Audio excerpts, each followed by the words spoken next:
This is a video tutorial that will show you the reports that are available to you as an instructor, and will also show you the reports that are available to students.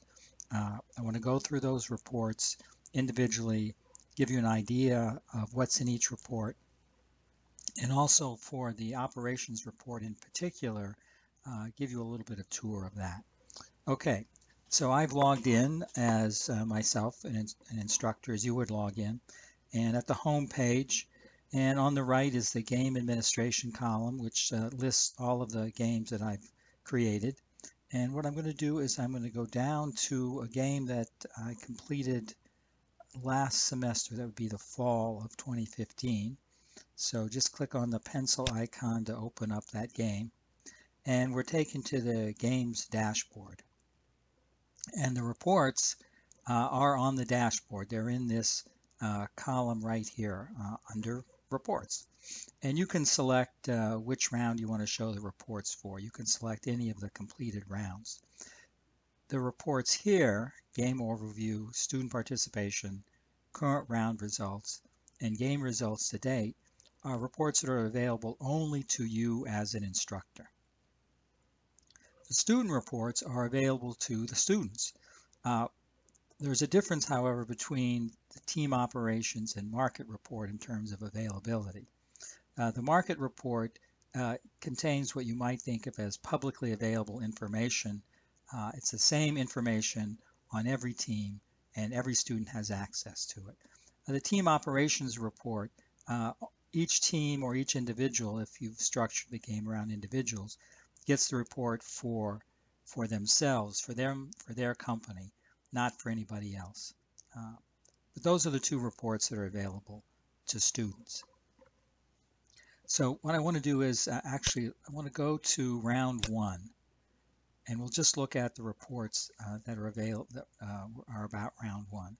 So first, let's just talk about the game overview report. This is actually a report which doesn't change unless you change the game configuration. So essentially what this report does is it reports back to you how you've configured and set up the game, and also will give you a list of the students who have registered and are participating. So this is the game detail section, basic configuration information right here. The simulation calendar, this tells you that the game started on September 6th. And then if we scroll to the next page, we have the actual round detail. First, the practice rounds, round P1, round P2. And for each of these, you're given the same information. You're told whether you've decided to show the RECI, the Rig Equipment Condition Indicator, what you've set as cap and floor on maintenance spending, and what you've set as cap and floor on safety spending, and the deadline for that round. Also, this will show you for each round, if you've set an ethical challenge, what ethical challenge that is. And as you can see here in practice round 1 and 2, I've not set any ethical challenges at all, and that's what I recommend. Don't use ethical challenges in the practice rounds. The practice rounds are really for students to get familiar with the basics of the simulation and how things work. So the rest of this report just shows round by round the ethical challenges that I set out, whether or not to show or hide the RECI, and if there are any changes as well in the expense levels. And then there's a list of the registered students. Okay, so that's the game overview report.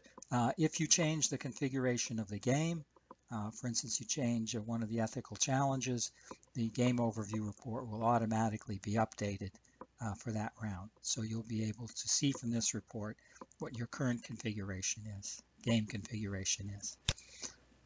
That's the first report. Next is the student participation report. This comes as an Excel spreadsheet. There's no PDF version. It's just an Excel spreadsheet.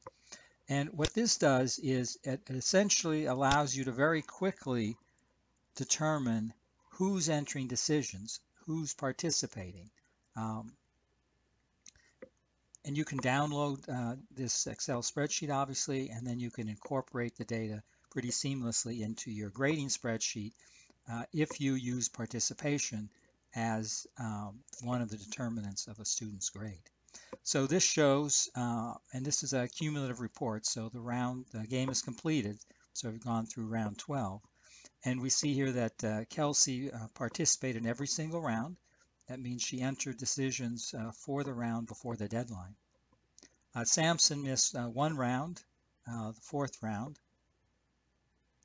and so you can just go down and you can see who's participating. It looks like Colin has missed quite a few, and actually he dropped the class.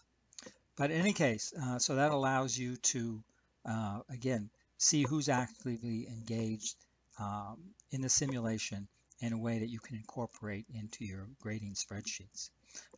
While I'm on this subject, keep in mind that even if a rig is blown out, or if the firm is bankrupt, the student can still enter decisions. There are still decisions to be entered. They're not production decisions if they're blown out or bankrupt, but they're decisions about staffing, for instance, or if there's an ethical challenge for that round. They still have an opportunity to make decisions for that ethical challenge, even if bankrupt or blown out. Okay, that's the student participation report. Current round results, and there's a PDF version and an Excel version. Let's look at the PDF version first. This gives you the results just for this round, in this case just for round 1. Again, there's an overview of the basic information about the round, but then we get into details about first team decisions. And you can quickly scan down this list and identify the kinds of decisions that individual students made and quickly compare them. Production, maintenance, safety, equipment, training, hires, fires, and the ethical challenge. There was no ethical challenge for round 1, so nothing in this column. So those are their decisions, the team or individual decisions. Here are the operating results, and you can see a variety of key operating measures here. So you can take a look at those. And then there are the financial results. And again, these are results just for this one round. They are not cumulative in any sense. Okay, so that's the PDF version of the current round results. There's an Excel version as well. It's organized a little bit differently, as we'll see when it opens up here. So this is organized around tabs. That's being appropriate for an Excel spreadsheet. So here's some basic information about the round, including it tells you how many teams or individuals entered decisions for that round, how many were unresponsive, oil price for that round, and the weather.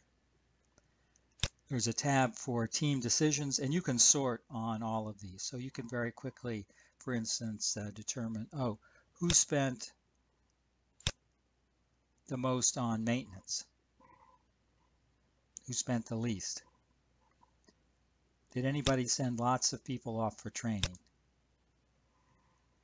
So you can easily sort on the results. So those are the decisions. Here are the results themselves, the operating results, and there are the financial results, and here are the social impact results. Okay, so that's the Excel version of current round reports. There's also a report, an instructor's report, game results to date. So that gives you the cumulative results.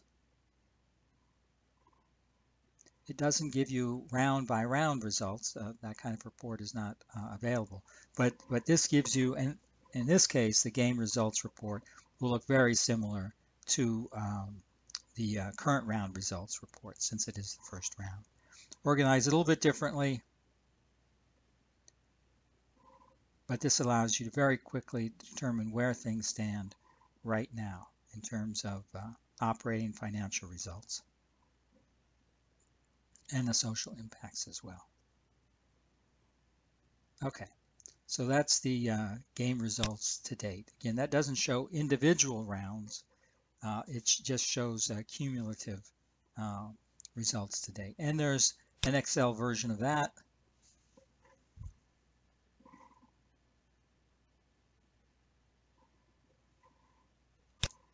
Laid out in basically the same way as the current round results report. Okay, so that's the game results to date. Then there are the student reports, and actually what I'm going to do is uh, end this video and as a end of part one, and part two we'll look at the team operations and market report, since I want to spend some time going into detail and I don't want to make this particular video excessively long.